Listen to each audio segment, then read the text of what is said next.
Welcome to my channel. अस्सलामुअलैकुम।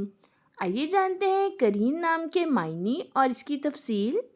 हमारा आज का बेबीज गर्ल्स नेम है करीन। करीन के इंग्लिश में स्पेल्स हैं QAREEN, करीन।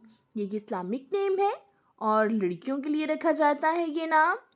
ये फ़ारसी ज़ुबान का लफ्ज़ है और इस नेम के मायने हैं साथी, हमनशीन।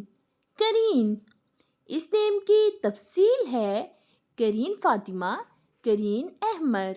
इस तरह से हम ये नाम रख सकते हैं। आप भी अपने नाम का मायने जानने के लिए कमेंट्स में अपना नाम लिखिए और मायने जानिए। एंड अपने नाम की स्पेशल वीडियो बनवाने के लिए भी आप मेरे कमेंट बॉक्स में अपना नाम कमेंट कर सकते हैं।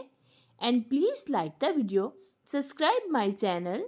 ओके डियर्स, फिर मिलेंगे न्यू नेम न्यू वीडियो के साथ। अपना ख्याल रखिएगा, दुआओं में याद रखिएगा।